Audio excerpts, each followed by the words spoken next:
trying to remember. What else did we put on our shopping list? Oh, what a mouth-watering smell. Paimon would know the aroma of biryani anywhere. Let's go get some. We can still add it to the list. Well, if it isn't the Traveler and Paimon. Wasn't expecting to see you here. Hello there. Oh, it's been quite a while. Huh. So you two are still hanging out together.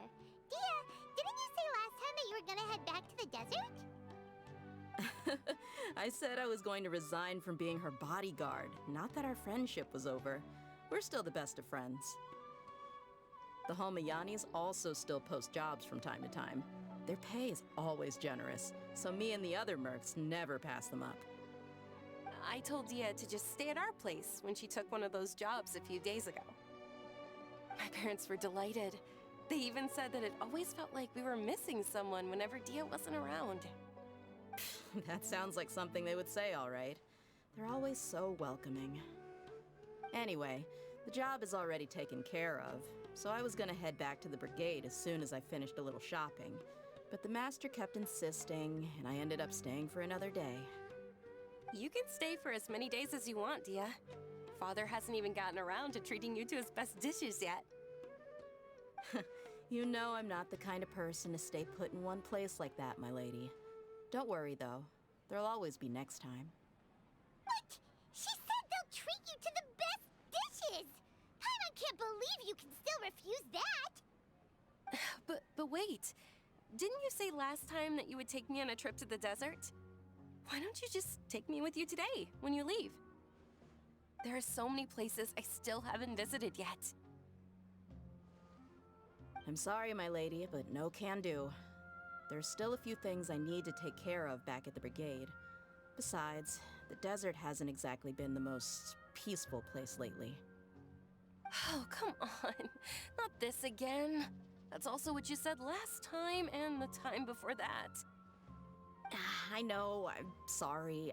Just give me some more time, and I promise I'll plan the best trip ever for you. All right, fine.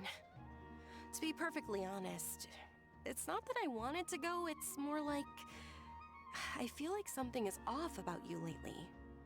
Ever since you first set foot on the estate a few days ago, you've been acting anxious and even paranoid. Have you been delaying our trip because you've run into some kind of trouble? Nah, are you kidding? You're worrying too much. Would you swear on that? Friends shouldn't lie to each other, you know. I wouldn't pry any further if you're willing to swear on what you just said. But if something really is bothering you, then just tell me. You know I'll help you however I can. Oh, looks like Dunyarzad was onto something. You're too perceptive, my lady. Seems I can't hide anything from you. I just thought that nothing good could come out of telling you about the messy happenings of mercenaries. Knowing too much only leads to more trouble. Mercenary life is a dog-eat-dog world where Mora reigns supreme. Everything operates on a completely different set of rules. That doesn't change anything about what I just said, though. We're still friends, and I can only support you if I understand what's bothering you. My lady, you're not gonna stop until you drag it out of me, are ya? All right, I'll share what I know. Let's go somewhere else first. This isn't exactly the best place for a discussion. Okay, let's talk here. Just try not to draw any extra attention. As you may already know, the Eremites have both a lot of mercenaries and a complex organizational structure. Many mercs are no different than me, just going around looking for jobs to earn some mora. My brigade is called the Blazing Beasts. We're not a large group, but every member is loyal and brave. However, not all Eremite brigades are like mine. Some are willing to cross all kinds of lines for the sake of mora. The most notorious is a faction known as Deshret's Relics. Deshret's Relics? Judging from the name, they must really look up to... Yep, you got it. I've heard that you've already crossed paths with Ain al-Akmar. They're one of the groups under the Relic's banner. Oh, you mean the group that tried to sell us the Divine Knowledge Capsule? Yeah, they weren't friendly at all. Deshret's Relics is composed of many smaller brigades like Ain al-Akmar. The Relic's headquarters issues orders to all brigades under his control. On any other day, I would want nothing to do with them. Unfortunately, though, the brigade that's stirring up trouble now is none other than Dehya al-Akmar. Dakan? I think it means beard or something. Believe me, it's a really stupid name. I found it insufferable for years. Anyway, the real issue is that Dehya al-Akmar is led by my father, Kusela. Say what now? I think I'm starting to understand your anxiety now. But what did they do? I won't go into details, my lady, but they've been involved in a lot of violent incidents. We're talking hundreds. Hundreds? Yep, the scenes tend to be quite gruesome too. They strip the victims of all their valuables before murdering them. Not only have they targeted merchant caravans and ordinary citizens, but other mercenary brigades as well. That's beyond terrible. They won't even spare their own kind. I don't know how Deshret's Relic sees it. All I do know is that Dehya al-Akmar has become more and more aggressive over the last few years. If I don't do something about them, then even my brigade or the people of Aru village could become their next target. I just wish I knew what's driven him to do this. Yeah. How can your father do such terrible things? I don't know. People change. He's always been pretty pathetic. But at least in the past, there were still a few lines that he wouldn't cross. That's setting the bar pretty low. I mean, if he was even remotely decent, then why would I have to leave the brigade and cut all ties with him?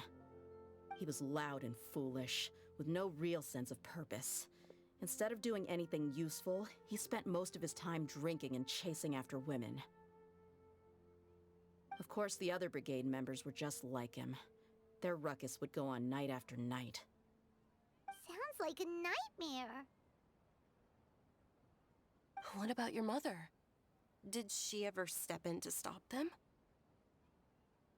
Unfortunately, I never knew my mother. I'm sorry, Dehya. I didn't know. It's all right, my lady. That's pretty common in mercenary circles. Didn't I mention that my father was chasing after women? I was the result of one of those encounters with some random person. He told me that he wasn't sure who my mother was. And in any case, she never came to see me. He'd say, "You'll be fine as long as you remember to stick with Dad." But even then, he left most of the parenting to the brigade. The one thing I do remember is that he used to tell me stories. But the problem was that he had terrible taste. He only knew a few stories, and even those tended to be pretty stale. They were tales of desert warriors defeating dragons in the forest, or stories of mercenaries rescuing princesses from rebel armies. Sounds like your typical fairy tales. More or less, yeah. They were interesting maybe the first or second time around, but after about 20 repeats, they started to get a little dull. He seemed to think those stories were the best things ever, though. He was so into them that he'd call the whole brigade over and make them perform the whole thing as a play. Even the toys he gave me would all be story props. I'd get helmets, shields, and toy swords. It was only much later when I realized that the shows were more for him than they ever were for me.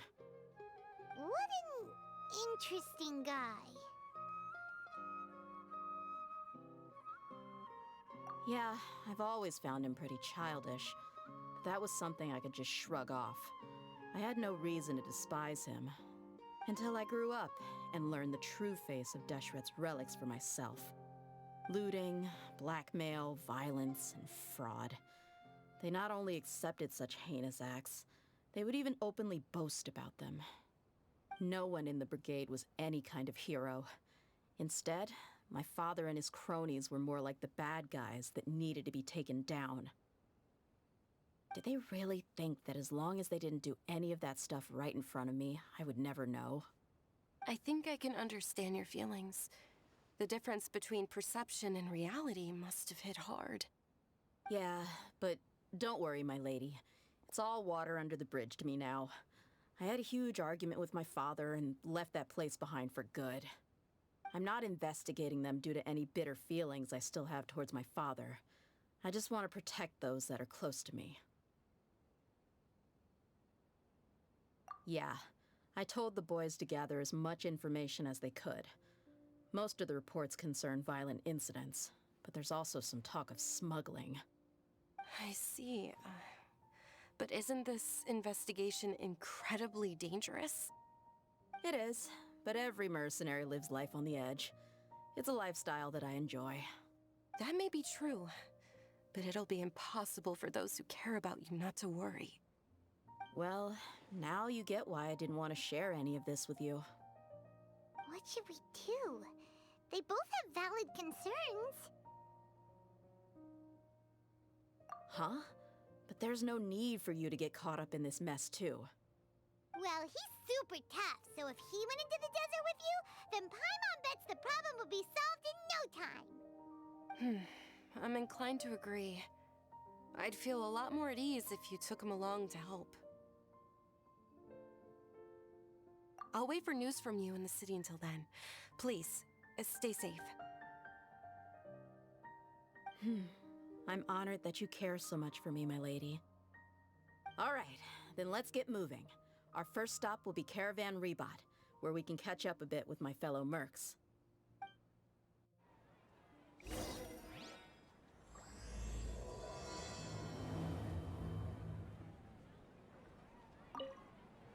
Please be careful. I'll stay in the city and wait for news from you. Just don't do anything reckless, all right? Hey, Dehya, you're back. Are these two friends of yours?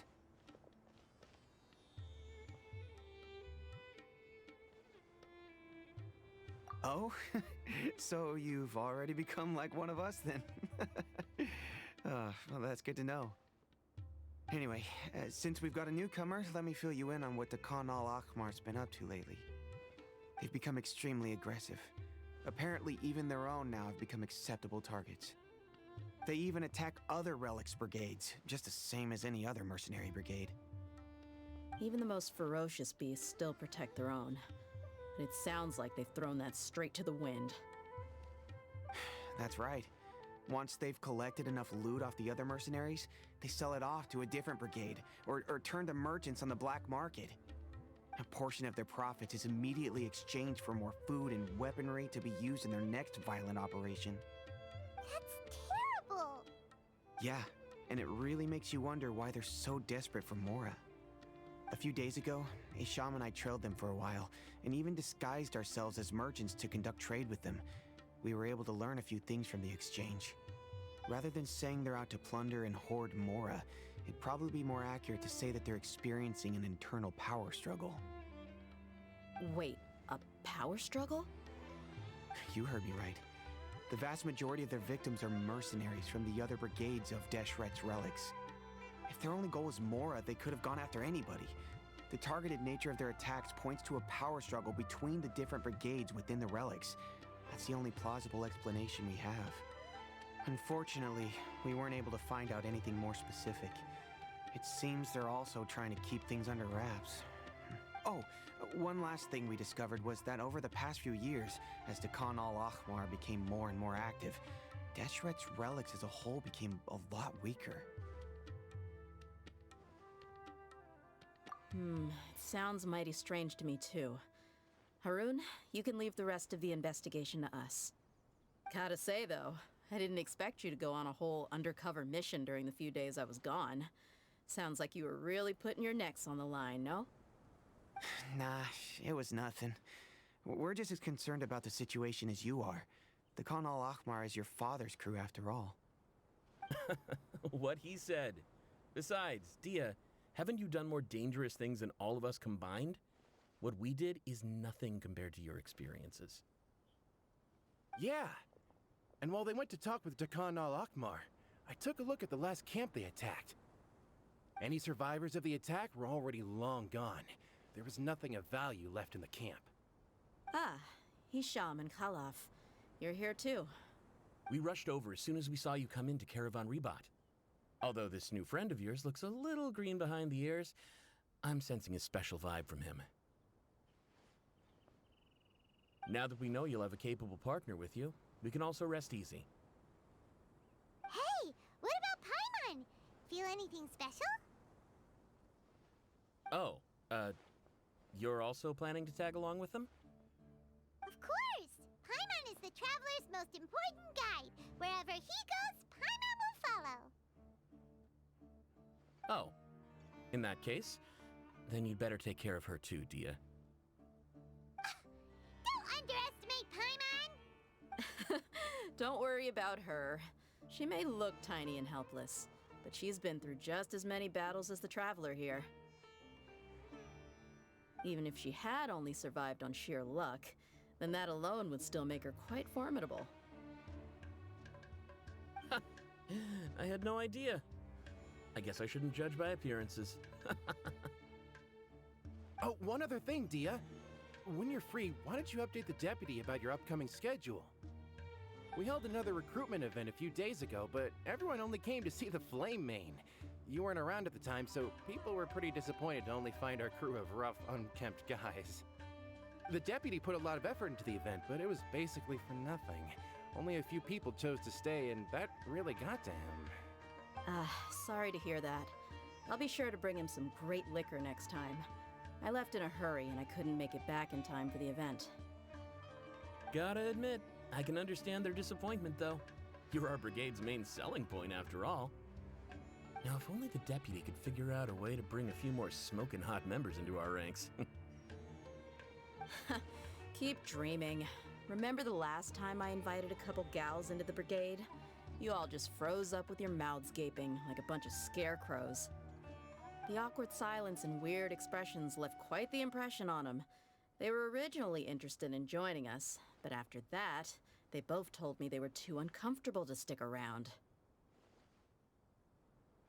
Hey, didn't we agree to never bring that up again? Huh? Wait, are you serious? Why have I never heard about this? I don't think you were part of the brigade yet. Are you kidding me? I missed a once-in-a-lifetime moment like that and you weren't even gonna tell me? All right. We can tell you about it later. Now's not the time. Hey, don't you try to change the subject. You and Hisham get your butts over here and tell me everything right now. Are they always like this? More or less. There aren't many rules or graces when it comes to mercenaries. We're used to just speaking our minds. If someone starts getting under your skin, you just yell right back at them. And if that doesn't put an end to it, then you just challenge them to a fight. But we also don't tend to take many things too seriously. Being direct and getting it all out of your system as soon as things come up is better than keeping everything bottled up, never talking about it. That's also why I never spare their feelings when I talk to them. If I want to laugh, I'll laugh. If I'm angry, then I'll unload on them. It's hard to stop once you get used to it. Though, I can never do that when I'm with the Homayanis. Hey, knuckleheads! Can you at least tell me the rest of the intel before you go back to your bickering? Yeah, you hear her, Khalaf? Told you we gotta focus on the investigation first. I drew up a map. Right here is the spot. There you'll find the merchant caravan responsible for getting rid of Dakan al-Akmar's looted goods. All you gotta do is wait and ambush them in the evening. They'll have no idea what hit them. Perfect. Thanks for that. Be sure to pass my regards to everyone else in the brigade as well. Will do. You stay safe, Dehya. This should be the place. Let's find a spot to hide and bide our time.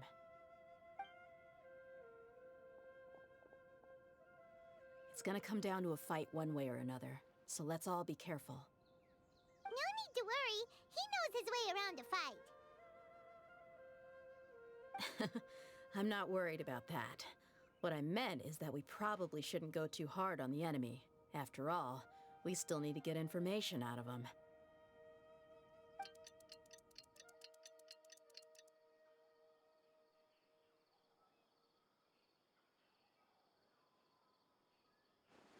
Ah, here they come. You ready? Let's not give them a chance to react and end this quickly.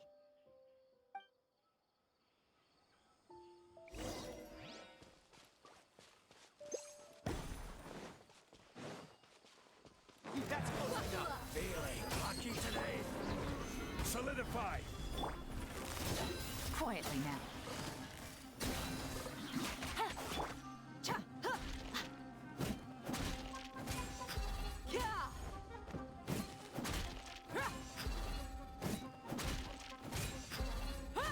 Let's get it on!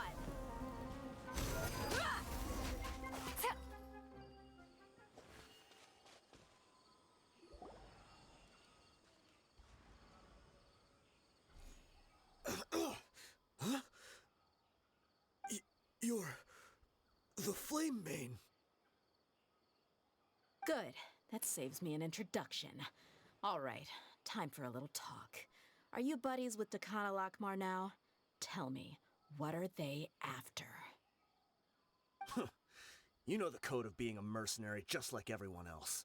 The first rule is to never divulge key information about our employer. What makes you think I'd talk? That might have worked on an amateur, but I know you're just looking to protect your reputation. Think about it, though.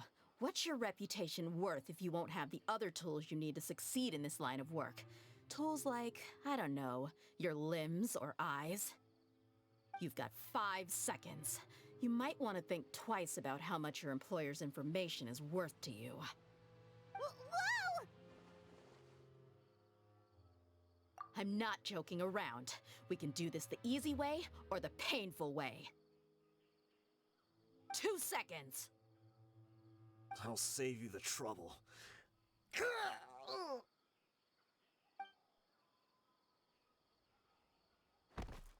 Huh? Are you crazy? He tried to bite off his own tongue.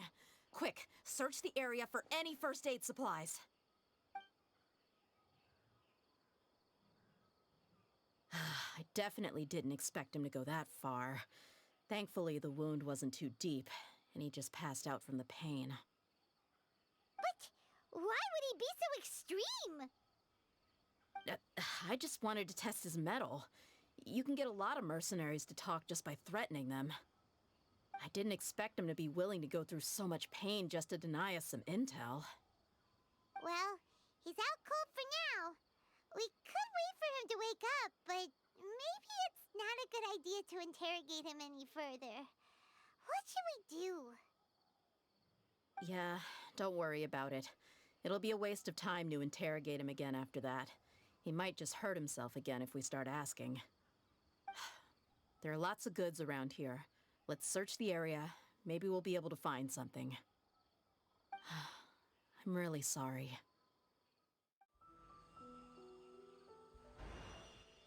We found a piece of paper with a bunch of names on it. Maybe it's a record of something. Let me take a look. If this really is a merchant caravan, they should have a record of their transactions.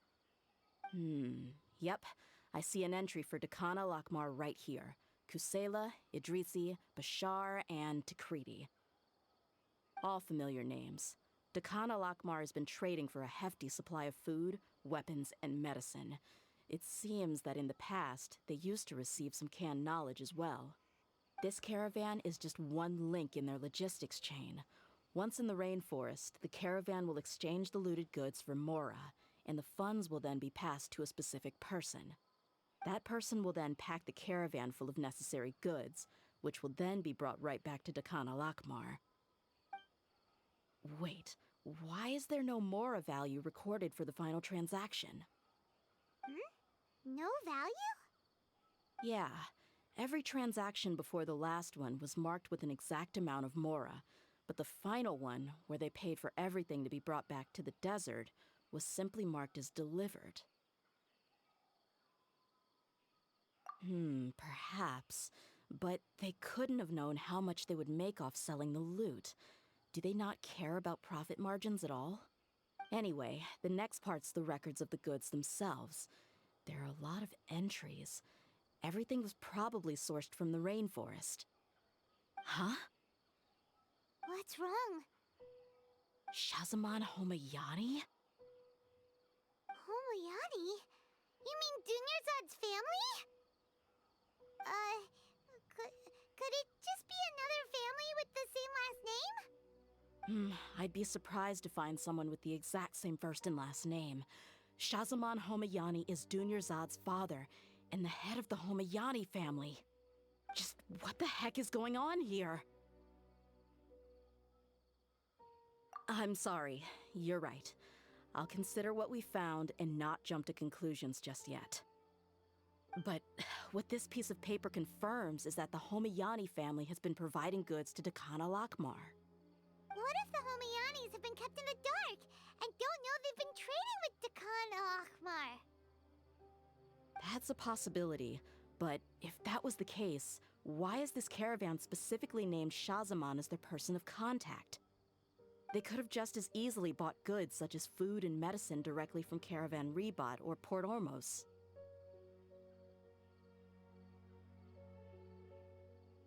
Yeah, funding violence and looting. The brigade gets the goods, and he is paid the proceeds from the sale of the loot. But why would he do something like this? It's not like the Homayanis are in need of money. I honestly have no idea.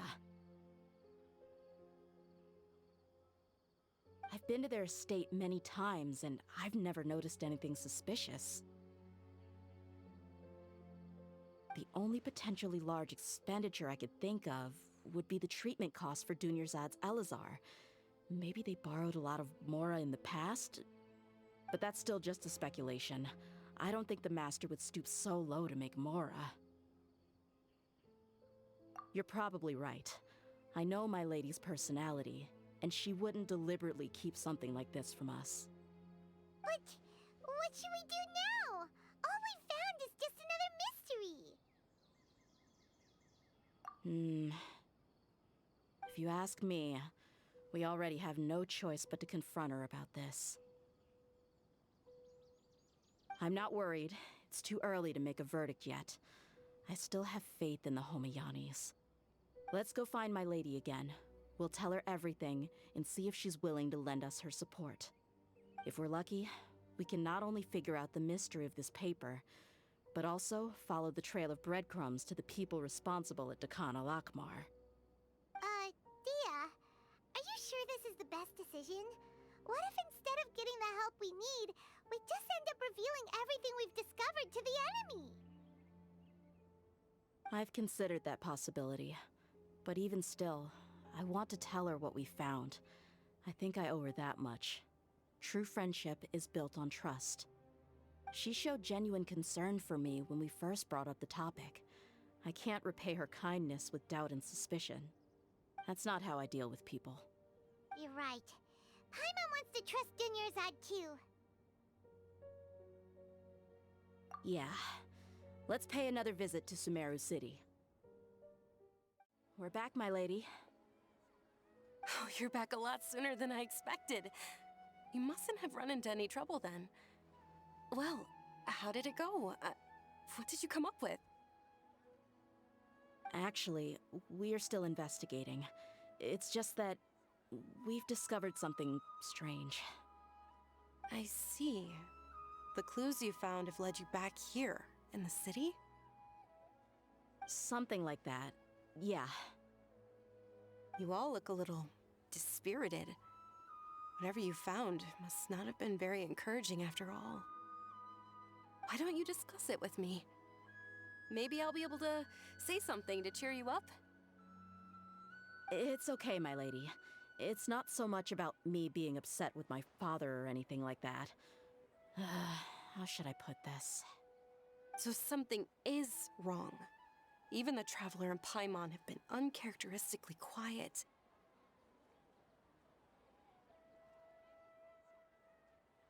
On any other day, Paimon would have already waved to me with a smile and shouted, "Dunyarzad, we're back!"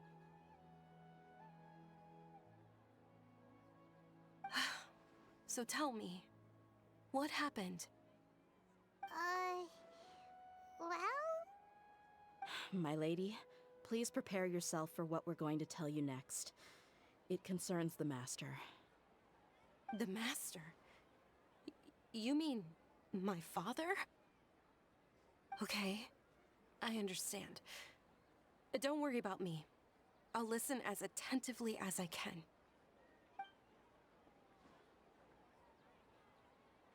My father has been supplying goods to Dakan al-Akmar? Yeah, it makes as little sense to us as it does to you. I've never doubted the Master's integrity, so I'm having a real hard time rationalizing how he could ever support an infamous brigade like them. Maybe he's not actually aware of the full story and just stumbled into the deal by accident. I can't help but agree with the Traveler. Huh? You mean you feel the same way, Dunyarzad? Thank you for sharing all this information with me. Since you've told me everything you know, I should also tell you about some doubts that I've been harboring for quite a while. In the past, I thought that my father hired a bodyguard for me so that I wouldn't run away and get lost. However, there are plenty of capable mercenaries in the Corps of 30. Why did my father go out of his way to hire Dehya? About that. Well, the Homiyanis really needed bodyguards, so they reached out to the Blazing Beasts. Later, the Master told me that I was one of the best mercenaries he'd ever seen, and that I should stick around to become one of his bodyguards. He offered me a pile of Mora, so I just signed on. Well, but that didn't really answer my question. Just think about it. Why did my father specifically reach out to the Blazing Beasts? Maybe the Corps of 30 just didn't have anyone available, or maybe someone recommended us. I've never given it too much thought. I think I get what you're saying. You'd think none of this was a coincidence. Precisely. At first glance, nothing seemed strange or out of place. But there are many parts of the story that don't actually make any sense. If my father had always been in contact with Dakan al-Akmar, then it would make sense for him to bring Dehya into our house. You mean the goal all along was to get Dehya to be your bodyguard? No, that's too much of a stretch. I cut all ties with my father a long time ago. He has no control over my life anymore. But that still doesn't rule out the possibility that your father has still been trying to influence your life without you knowing. So, the Master was not likely an innocent victim in all of this? Sorry we put all this on you so suddenly, Dunyarzad. It's okay, Paimon. I should actually be thanking you. Regardless of his reasons, if my father has truly been funding a violent group of mercenaries, then it's my duty to bring him back to reason. But is that really the right thing to do? My father has committed many atrocities and deserves all the punishment that he has coming to him. I have zero sympathy for him. You may call me an ungrateful child, but my feelings will remain the same. However, the Homiyani family has treated me with nothing but generosity and kindness. If we decide to investigate this further, we could end up implicating the entire Homiyani family. I would be biting the hand that's fed me over all these years. Dehya. It's all right, Dehya. If anyone were to ask, you could always just say that I'm the one who instructed you to get to the bottom of this. You don't have to do that, my lady. I'm not conflicted because I'm afraid of taking responsibility.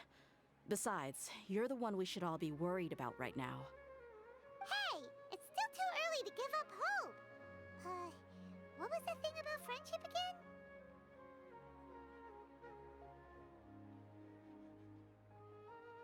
Right, yeah, trust! You said that yourself, Dehya! Besides, there's no point on getting all riled up before we've confirmed all the facts! Thank you, everyone. That makes a lot of sense. I guess I should always remember the trust that I've placed in people. In which case, my lady, could you ask the Master to come out and have a chat with us? Sure thing. I also hope he'll be able to give us a logical explanation. Let's meet at the usual place then. Usual place? Ah, right! Thank you for coming, sir. Please allow me to introduce these two. This is the Traveler, and next to him is his travel companion, Paimon. Ah, yes, my daughter has mentioned them from time to time. It's a privilege to finally meet them in person. But we may skip all the pleasantries for now. What is the important matter you wish to discuss with me today? Well, we wanted to bring this transaction record to your attention. There's something on this record that we're all pretty curious about.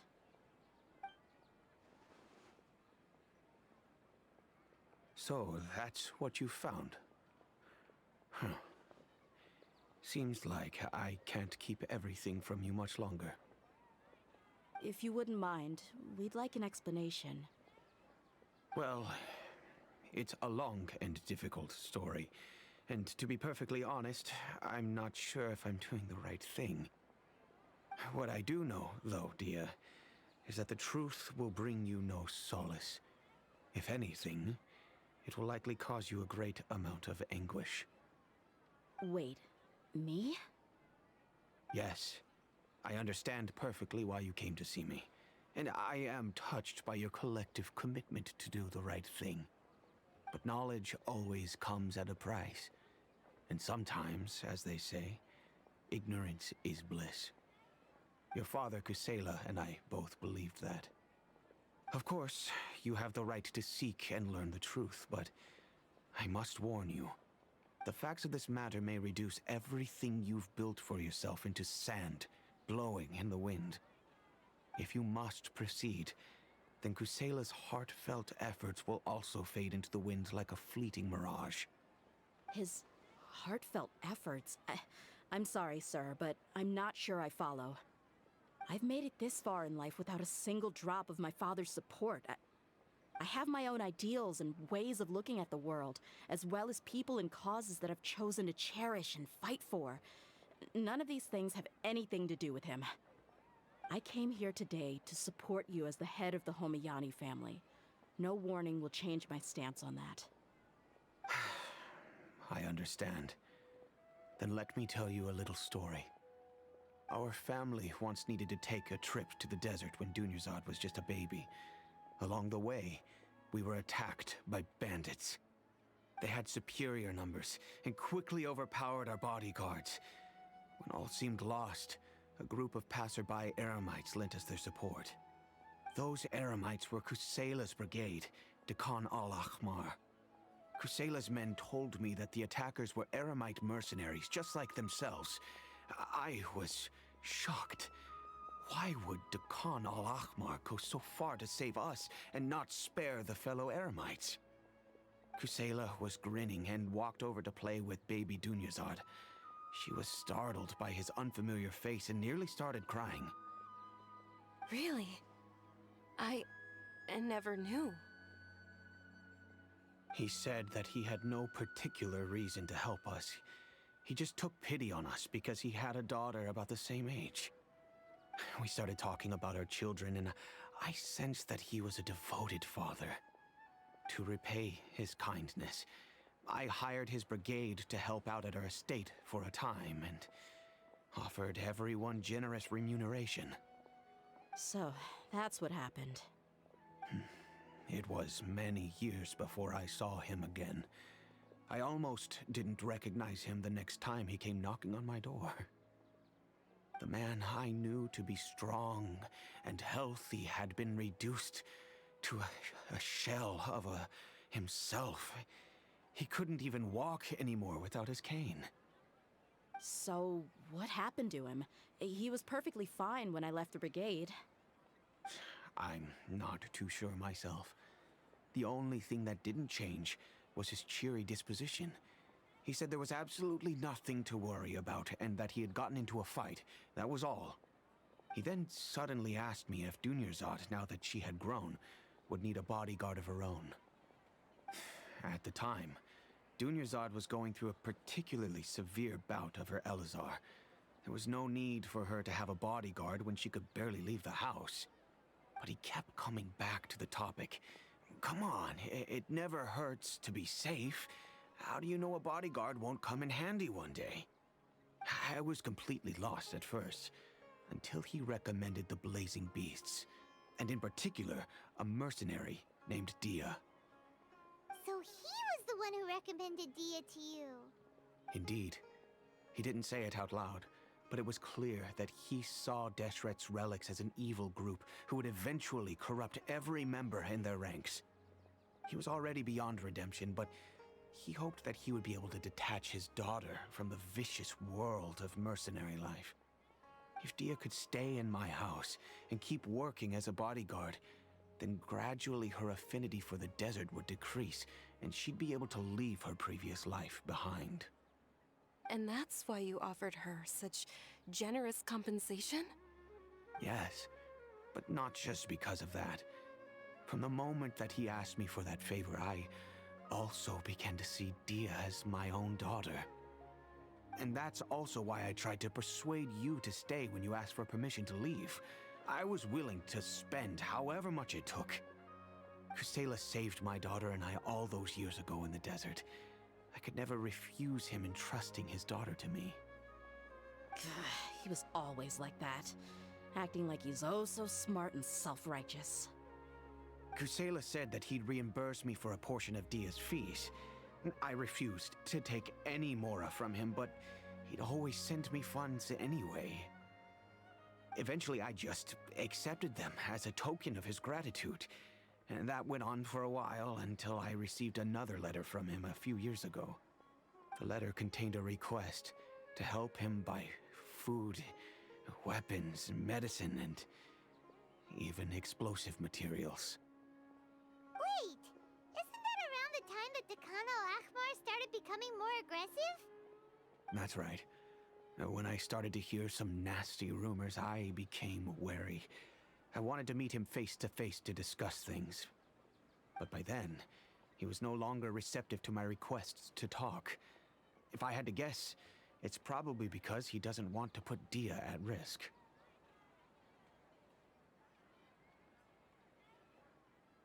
That thought occurred to me as well. I figured that he probably came to me for help because he had nobody else to turn to.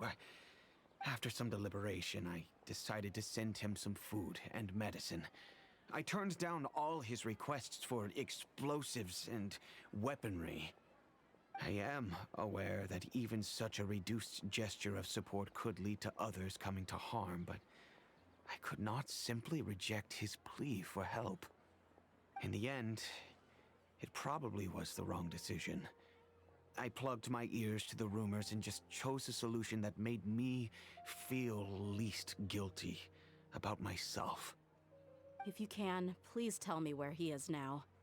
None of the things he's doing right now make any sense if he's just trying to keep me from getting tangled up in his world. If all he wants to do is steer clear of me, then maybe he shouldn't have brought me into this world in the first place. Oh no, Dehya, please don't feel that way. I'm just angry because I can't wrap my head around any of his actions. I don't know. I really don't know. I don't think I can do it. But I guess you do have a point. We haven't uncovered the whole truth yet. We still need to figure out his exact actions and reasoning for these last few years. I'll do my best to help. Of course, anything between the two of you would need to be resolved between you and him alone. I don't know Kusela's exact whereabouts. Outside of supplying his brigade with some goods, I tried my best to avoid getting involved any further with him. However, there's a man on the list named Jawed. He used to be a mercenary in the desert and is now a member of the Corps of 30. He's responsible for supplying weapons and liaising with the Dekhan al-Ahmar's merchant caravan. I think he should know Kusela's whereabouts. I've heard that he likes to have a few drinks alone and enjoy the cool wind at night outside the tavern. Maybe you'll be able to find him there. Understood. Thank you, sir. Then I guess this is bye for now, unless... I'll stay and be with my father here. To be honest, I'm still a little dazed and haven't finished processing everything quite yet. My father has indeed done something wrong, but if I think about it, I'm also not sure if there was a right way to handle this problem. I feel like our only course of action is to turn everything we know over to the Core of 30 and let them render judgment. Yes. I am prepared to accept whatever verdict they choose. It's time to face my mistakes. Huh? Who are you guys? I know what you've been up to. Smuggling weapons to violent brigades in the desert while working for the Corps? Pretty bold, if you ask me. Shh! Keep your voice down. How do you know all that? Come with me. We should take this elsewhere. I'll be happy to talk things over once we're somewhere private.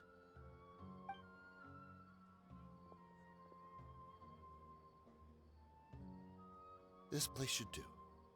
All right, back to my question. How did you all know about me? Don't worry about that for now. You know what kind of punishment you'll face once we report you to the Corps, I assume. Wait, there's no need to jump the gun. Let's talk this out. What are your terms? So what's in it for you anyway, Mora? Well, I was a little tight on money at the time, and Kusela took good care of me in the past. I weighed it in my mind, and I couldn't find a reason to turn the opportunity down. I wouldn't only be helping my benefactor, but I could also make some quick Mora. Let me tell you how it is. We're investigating Dekhan al-Akmar, and we're gonna put an end to their operations. If you provide some help for us, then we might just put in a good word later to reduce the terms of your punishment. Hey, why don't we discuss this a little first? Listen, I made quite a bit of Mora from my last run. You just give me a number, and I'm sure we can... Shut it. My patience is running out. You should know when a mercenary is after something other than money. All right, sheesh. But you gotta promise you'll put in some nice words for me later. They're always on the move. Here's the spot they were at the last time I made my delivery to the desert. Feel free to go have a look. I'm just telling you though, it's not on me if they're not there anymore. Sure. And then you can forget about any nice words from us. Hey, come on. Now you're just being unreasonable. Really?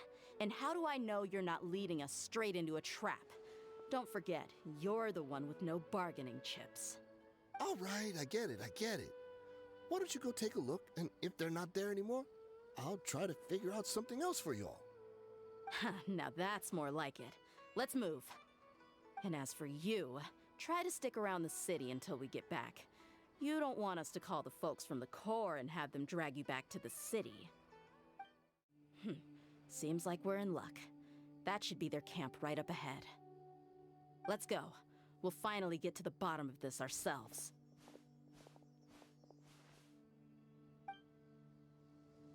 I'm here to see Kusela. Tell him to get out here. Dehya, why are you here?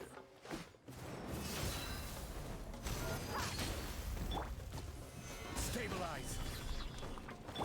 Things are about to get dicey. Gotcha.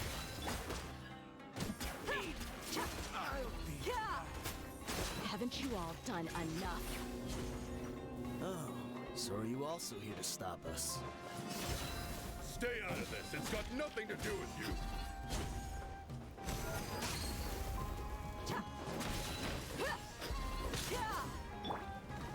Solidify! Busted.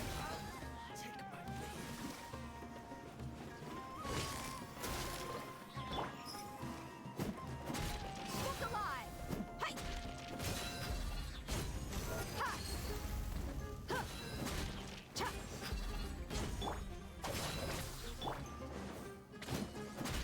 Huh! Ah! Kya! Cha! Ah!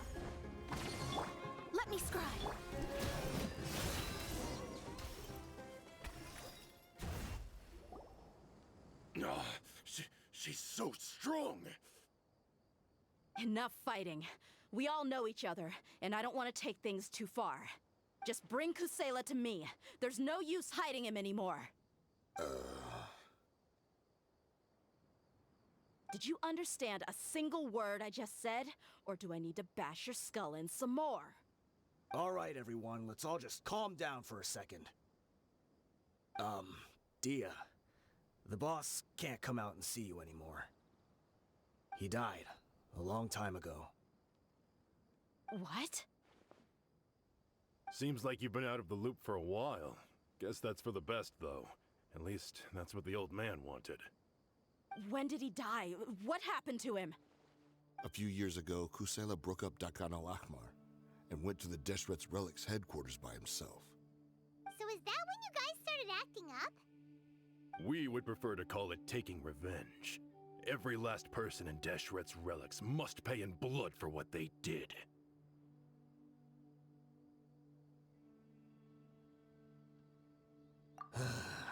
Let me start from the beginning. Dehya, do you know how the head of the Relics maintained order internally? Overwhelming strength and unquestionable authority? Those were a part of it, yes. But just those on their own weren't enough. They had another tool at their disposal. They called it a person's record. Regardless of whether they joined by their own will or were coerced, every person in Deshret's Relics were forced to leave a record of themselves at headquarters. Whether it be their deepest sin, some unforgivable act, or their most immoral exploit, the record served both as a symbol of loyalty and the perfect material for blackmail. That's precisely it. Every one of us have a record. Me, Bashar, Tikriti, and all the boys who grew up with Dehya and ended up joining our ranks. But you, Dehya, you were never asked to provide a record, were you? I never even knew this was a requirement.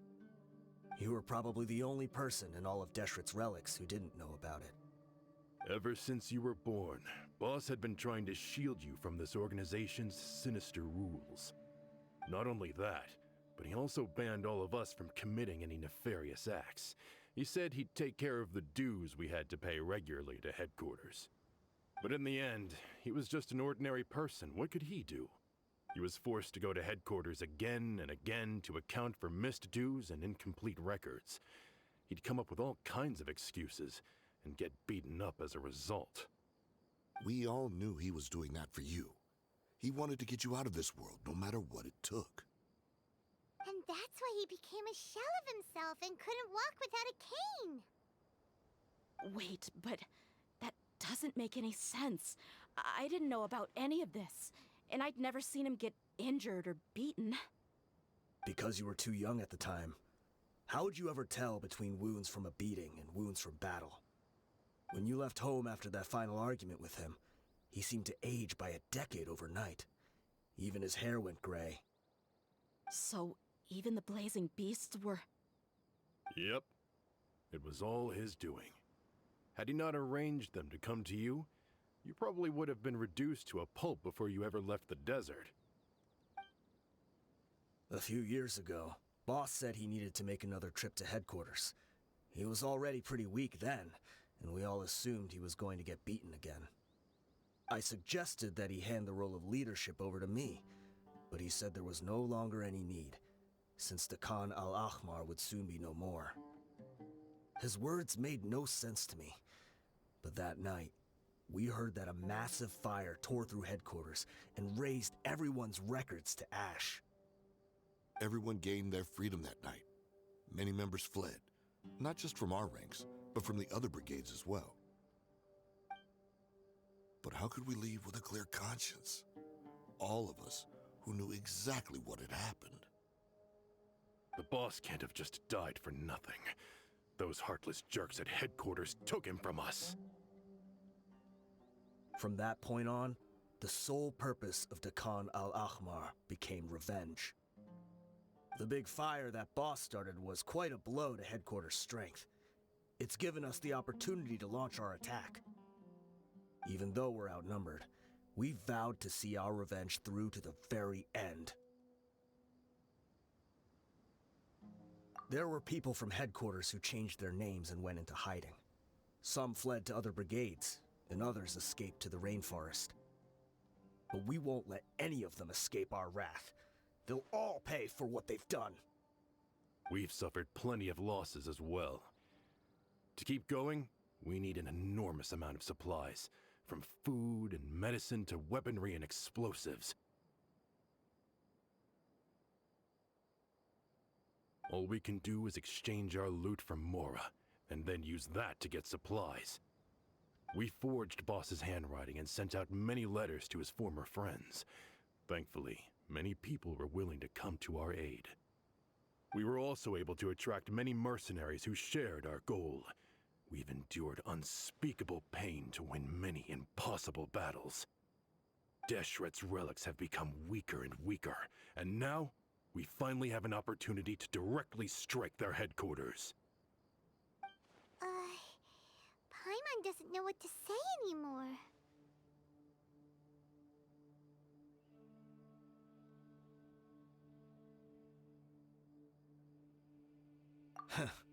We do know right from wrong, but we were sinners from the very beginning. We do not deserve the freedom that the boss won for us with his life. Boss always loved his old-fashioned hero stories. Those tales about sacrificing yourself to save the world. We used to always laugh at him for it.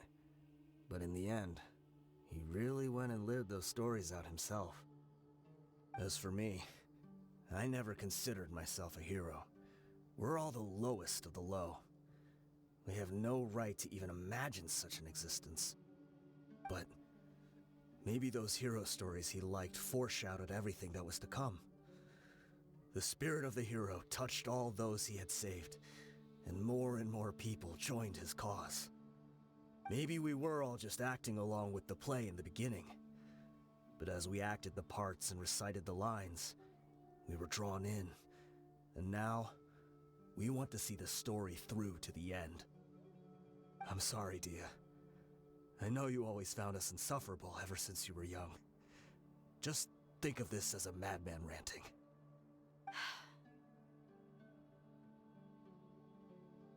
I'll go with you. Huh?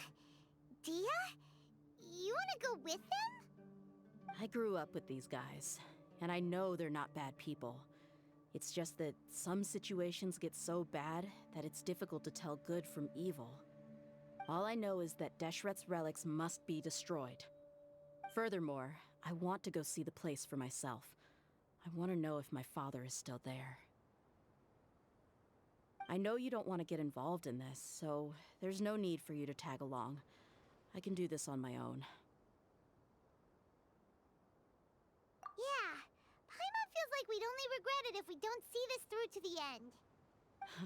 Thank you. We'll be a lot stronger together with you.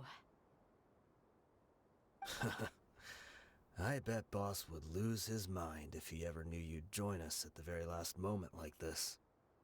Considering all the losses and injuries we sustained, we can't afford to turn down someone as powerful as you. He can think whatever he wants. But the fact is, I owe him this much. Wow. Paimon didn't expect it to look like this on the inside. They should all be holed up in here. Don't know how many people they've got left, though. Who cares? We'll round up all of them. Still, we should be careful. Even if they've only got one shot left, it could still take us out. Yeah, we'll know what they're really capable of once we've landed some hits on them. Deshret's relics may have been a force to be reckoned with before, but their name means nothing now. Yeah, they don't stand a chance with you here. I'll take the lead. I've been here once before.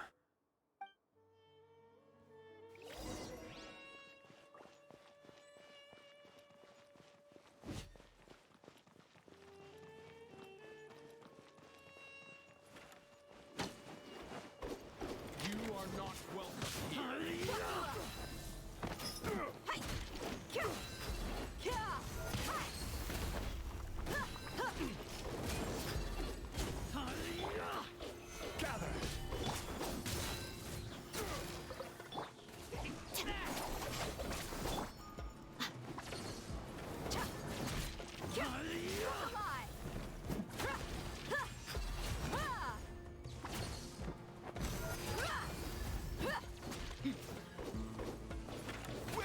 think you're going? I'll be back.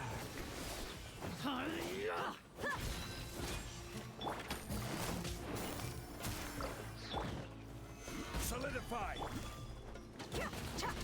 Let's get it on!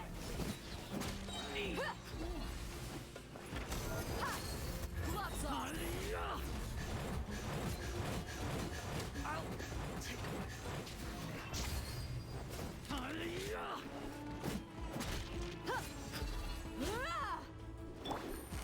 Quietly now. Feeling lucky today. Here comes the catch. Busted.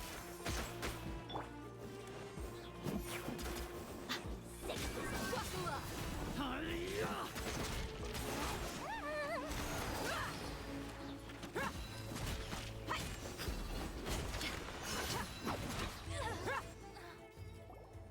This way, follow me.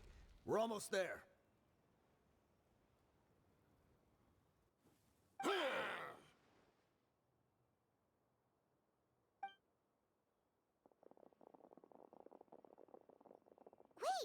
They went charging ahead without checking for any traps!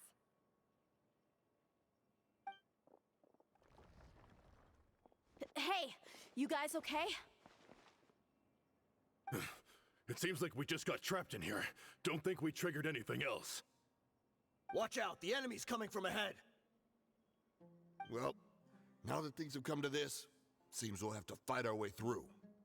Don't worry about us. We knew something like this could happen. Go and take a look around. There could still be another way through. Let's go! We can't let the boss down! Let's check if there's another way! The sooner we can make it through to help them, the better! Let's see. I think I see a way through over there, but it's being blocked by something. Let's try our luck with that mechanism. Okay, let's go!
Stabilize!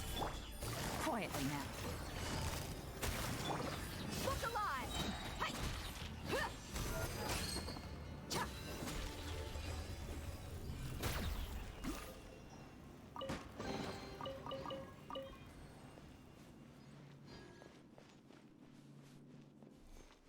Another mechanism like the one before, but this one's being blocked off in the middle. We just need to adjust it a little.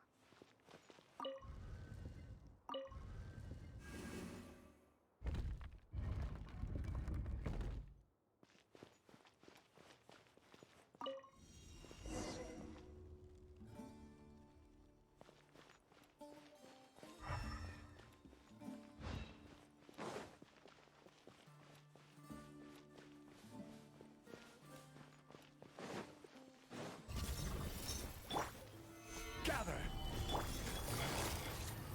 Busted. Gotcha.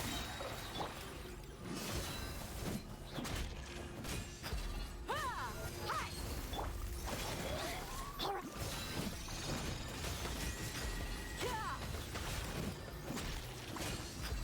Ah!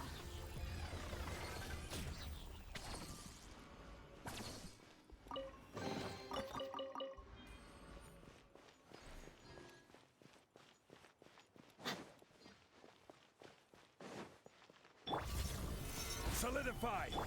Things are about to get dicey. Busted. Let's get it on! You asked for it.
I wasn't expecting anyone to make it through from the other side. But as a desert dweller, I suppose we should be used to our folks defying all expectations. Don't waste your breath. You have nowhere to run. Run? Had I wanted to run, I would have fled 1,000 times already. I witnessed the golden age of Deshret's relics. Even if I could leave this place behind, all that awaits me now are endless days of humiliation and ruin. Even now, my brothers and I still believe in one thing. The greatest should never live to remember their fall. So you want to go out in a blaze of glory? Let us draw our weapons! We will show them the true power King Deshret bestowed upon his followers. They are but two, while we hold within ourselves the entirety of the relic's glory. Wave 1, charge! Eliminate them!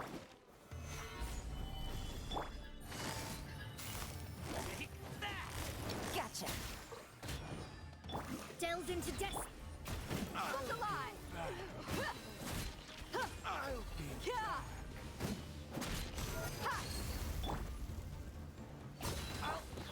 Don't think that you've won. We're just getting started.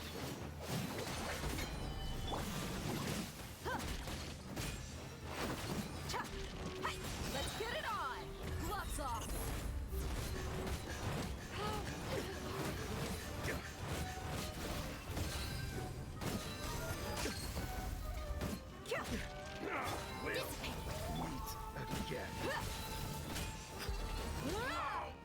King Deshret will not abandon any one of his followers. Buckle up! Dead meat! Try and get no Brothers! With me, this is where we prove our faith. Do you all just want to die? None of us plan to leave this place alive! Where do you think you're going? Lord of Sand, your sacrifice is ready. Gloves off!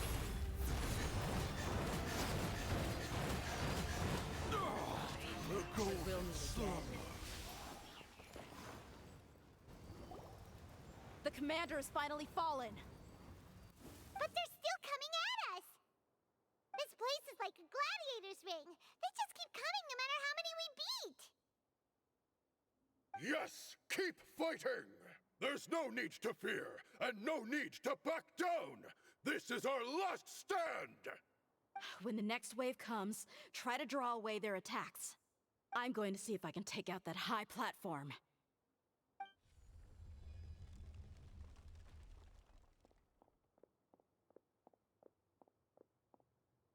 Get out of my way! Come and face me, Michel! Ugh, so they've broken through the front as well. Apologies, Lord Michal. They fight like absolute madmen. No matter how much we throw at them, they just keep coming for more.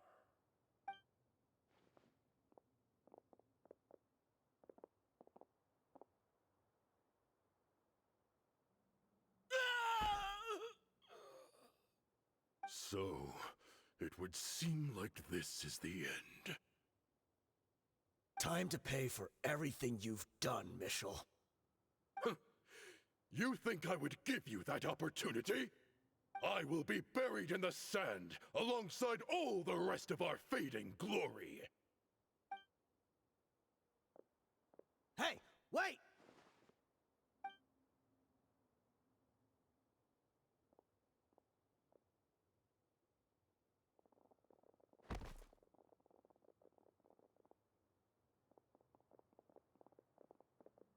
We were too late. It's over. There's no more need to fight. But if you're still going to cling on to your so-called mercenary's pride, then I'll give you all a good beating as well.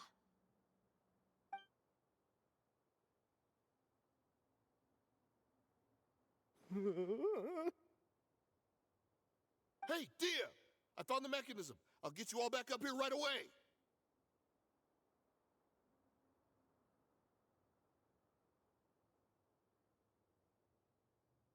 Let's go.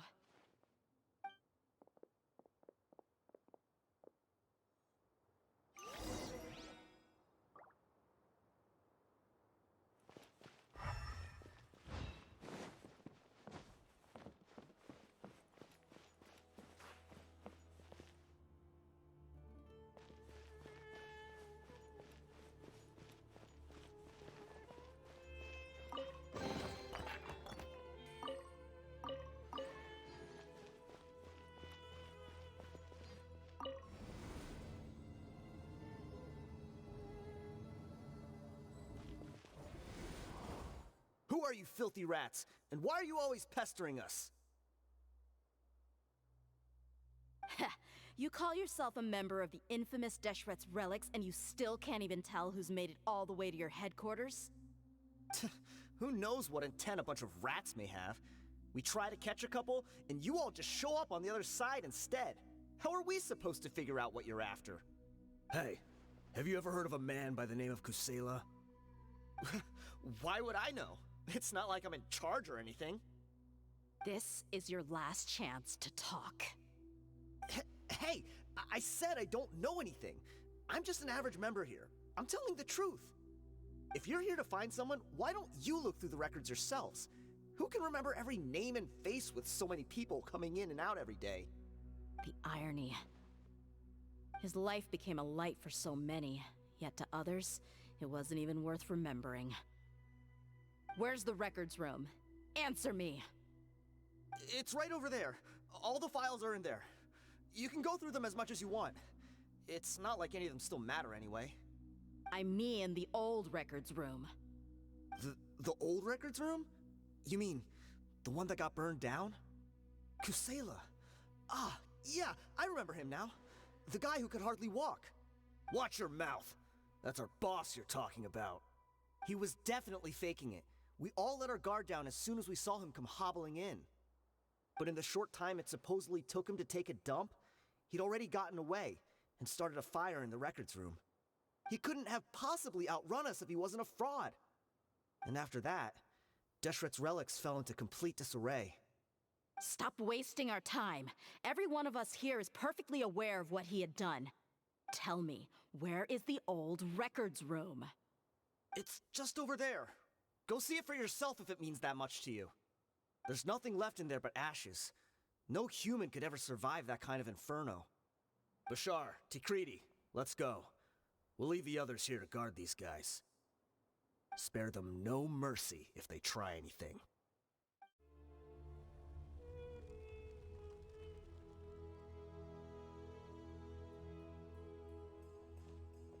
So, this was his final destination. How did he do it? Getting past all the guards with a limp and sneaking in here to start a fire? If he was nimble enough to do that, then he must have been able to get out of here after starting the fire, right? Dehya. I'm sorry. I know it's just wishful thinking. Let's look around. Maybe we can find something that's been left behind.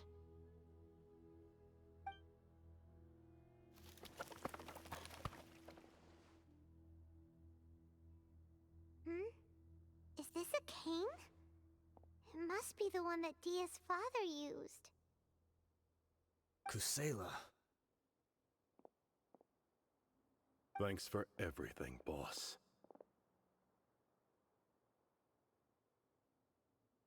We're fortunate to somehow find that cane after that fire. Let's split up and look around some more.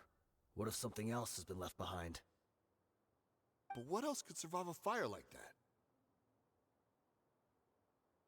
Huh?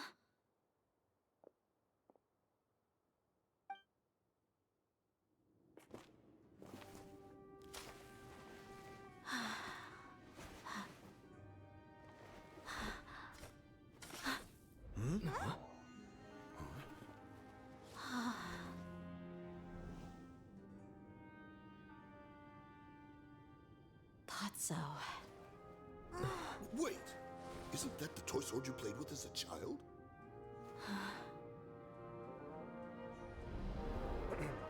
The dragon is no more, for Princess Dehya has slain it.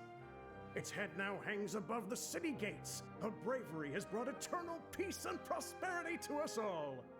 Dehya, come on. This is the most important line. You can do it. But Dehya, you defeated the dragon. Everyone's waiting for your speech.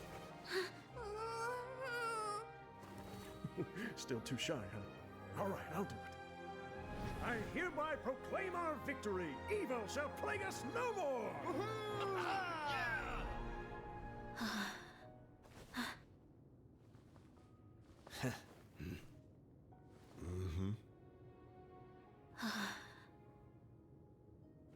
I hereby proclaim our victory. Evil shall plague us no more, Dad. What's this? Don't you remember? You asked Paimon what she would do if she were to wake up tomorrow with loads of money. And Paimon said that she would get boatloads of tasty snacks. You looked super confused at the time, but said it was an adorable thing to say. These opportunities don't come by often. So today, Paimon's gonna treat you to a special crash course on Paimon's life philosophy. Hey, come on! Paimon's not that stingy. Anyway, the point is that you should eat to your heart's content. You'll feel better for sure once you've gotten something in your tummy. Dunyarzad will also be here shortly. She's already heard that we're back. Aw, thanks, you two. Honestly, this is very unlike me. I just had a lot on my mind on our way back, so I didn't know what to say. My chest was filled with all kinds of intense emotions. They just shook me even more than all the feelings we've shared during our previous adventures. But when everything came to an end, those emotions also vanished without a trace, and I was left feeling more empty than ever before. It was as if I'd lost the thing that was most important to me. Yeah, you're right. To many mercenaries, Mora is the most important thing in the world. But perhaps to us, it's the most worthless thing of all. Idrisi and the others all used to say that they would quit if there was no Mora to be had. But when it came to avenging my father, there was no Mora to be made anywhere. My reality shattered when I found out that the father who always told me hero stories was in fact a bad guy. But look at me now. Am I any different? Despite all my promises about never forgiving him and never trying to understand him, I still went to such lengths to find out the truth, and nearly even shed tears for his sake. We're hypocrites. All of us. Yeah, you're right. It's just a pity that we often only recognize our true feelings after it's already too late. You're back! Are all of you alright? Ah, there she is. Yeah. Many people from the Corps of 30 came over, and I just wrapped up everything with my dad. All I can do now is wait for their verdict. Huh? Dehya, you're looking quite down again. Paimon will explain. A lot happened while we were gone. I'm sorry. I really should have controlled my emotions better. I just... It's all right, my lady. You were hurt by all of this as well. Truth be told, I'm starting to feel a little guilty watching you cry like this. But Dehya, oh, your pain must be even worse. You shouldn't need to comfort me. Hey, don't worry about me. If anything, this whole thing has finally shown me the difference between illusion and reality. My father probably thought that people could settle into new lives as long as they moved to a new environment. That thought has even crossed my mind a few times. It's like saying, what's wrong with adapting to a new life? However, there was always something deep within my mind that refused to accept it. This impulse brought me great turmoil, and even made me feel ashamed for turning my back on your father's kindness. But now that I consider it again, it all makes sense. The desert sands are a part of who I am, and I will never be able to lead a peaceful existence. I understand how you feel. That doesn't mean I won't be making any changes to my life, though. As an example, I'm now thinking about taking on some small odd jobs. It's just like Idrisi said. I also want to catch up to my father and become a character in his play. Even if the ending of the story may be childish and ridiculous, it won't really matter. Isn't that neat, though? Oh, you'll be a whole new kind of mercenary, one that's not out for Mora. Why don't we go for a change of scenery once we finish eating? What about stopping by the Grand Bazaar again? Right. You said you wanted to get a rug for your family. We'll come along too. I can't thank you enough for taking care of me this entire time. Oh, this rug here is quite something. The craftsmanship is exquisite, and the fabric is also of high quality. Ah, here you are. Finally, I found you. Hey, aren't you that mercenary who bit his tongue? You can still talk? Wait, are you here to take revenge on us? What are you talking about? Do I look like I could take you all in a fight? I just came here to give you something. I'll be on my way to give myself up to the Corps after this.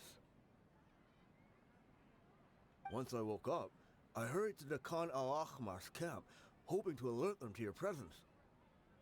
But when I got there, I found no one except the members who were still too injured to move. Ah, so you probably got there after us. Yeah, they told me that they had exacted their revenge, and everyone had turned themselves in to the authorities. Even that last camp was not going to last for much longer. I had joined the cause to repay an old favor from Kusela. Now that everyone's already turned themselves in, I might as well do the same. One of the injured members gave this box to me, and told me that it contained some of the old man's last possessions. Everything left in the camp will get confiscated, so I figured I should get this to you before the Corps could get their hands on it. Thank you. No worries. We are all just living our own truths. There's no need to comment or judge anyone for it. So this box contains everything that Dehya's father left behind. Huh. It feels lighter than expected. Well, back in the day, the first thing he did with any Mora was spend it on things like drinks and meat. But let's see what's inside. What's this? It's just a bunch of junk. Ugh, it kinda stinks. Perhaps it's just been left unopened for too long. A handwritten copy of a storybook. The paper's already yellowed, and it looks like it's about to fall apart. It was against the Academia's rules to possess books for personal use. If he was going to break that rule, he could have at least copied something useful. That probably means this was really important to him. Ah, and here are a few bags of children's snacks. The packaging's completely deteriorated. Maybe that's where the smell was coming from. Did he get those for you? Yeah, but here's the thing, though. Even when I was a child, I was never a fan of these kinds of snacks. He'd always say that he got them for me, but in the end, he always ate more than I ever did. Who even leaves snacks in a box like this anyway? Isn't that just common sense? Forget it. Let me see what else is in here. A razor, some buttons, some round iron tiles, a wooden toy puppet, a wool scarf, which from the looks of it probably belonged to a woman, and a hair clip? Why are these things here? I'm suddenly feeling a little scared. I'm sorry, my lady, but this is just the kind of man he was. He probably saw this box as some kind of personal trash heap and dumped any and everything in there. 2 empty liquor bottles. Tell me, you guys, are these the kinds of things that a normal person would leave behind? Huh? There's something in the bottle! Oh, you're right. All right, I got it out. It seems to be a piece of paper with some writing on it. The bottom part's all damaged from moisture, though. Let's hope the writing didn't smudge. I was suddenly seized with an urge to write a letter after finishing this bottle. I just folded it up and left it in the bottle, though. If I end up forgetting about it, it won't really matter. To Dehya. It's a letter for me? It's all right. I'll just read it out. If he went to the trouble of writing a letter, there must have been some important things that he wanted to say. Or at least record down. My condition's becoming worse and worse. Can't even walk without a cane anymore, much less go out and have fun. Guess I don't have many days left. If you're reading this letter, then I suppose I'm already long gone. You were adorable as a baby. Everyone loved you.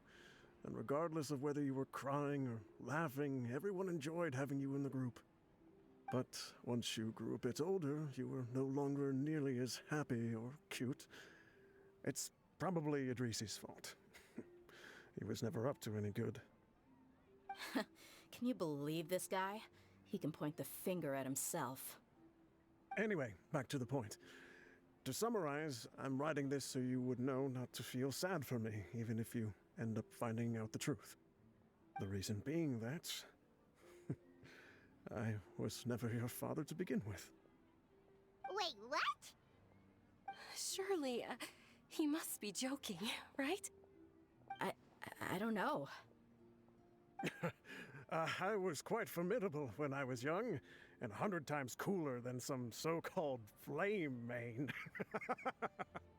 Really felt like the whole world was under my feet. With just a teeny tiny bit of effort, I felt I could rule over the entire desert. But as fate would have it, I went out into the desert for a drink one day and discovered a baby in the sands. It was you. You were just lying there, small and helpless. You were so tiny that if the wind blew for just a little while longer, you would have been buried forever. But your cries were so loud they made my head hurt. Now that I think of it, you really were a bundle of energy. Sounds like he's serious. I told Idrisi and the others that I had slipped up with a woman while out and about. None of them even doubted me. I'm sorry that I had to lie to them for so long, but I really had no other choice. I was their most esteemed leader, after all. It's not like I could just tell them that I suddenly wanted to play at being a father. At this rate, I'll puke up all the liquor I just drank from this bottle. Anyway, Dehya, you possess the kind of freedom and kindness that we could only dream of. As far as how you should live your life, that'll be up to you to decide. That's the end of the letter. In the end, he was still thinking of me as a little child. I suppose, or I would have suffocated under the sand a long time ago. He was a good father to you. The fact that he wasn't a blood relative doesn't change that.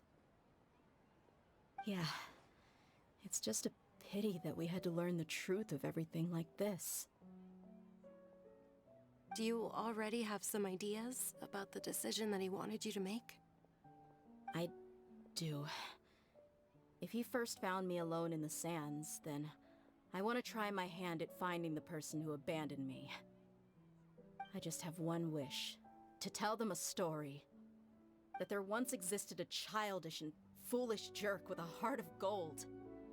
And that only under his care was I able to grow and mature into the person I am today. If you end up finding any leads, can you share them with us? We go on adventures all the time. Maybe we'll be able to find some information for you. Sure, I appreciate it. I wasn't expecting you to be so enthusiastic. I'll help too. Thank you. All of you. Thank you so much. My life has certainly had its twists and turns, but I've always considered myself lucky. Because no matter where I've gone, I've always been surrounded by incredible kindness.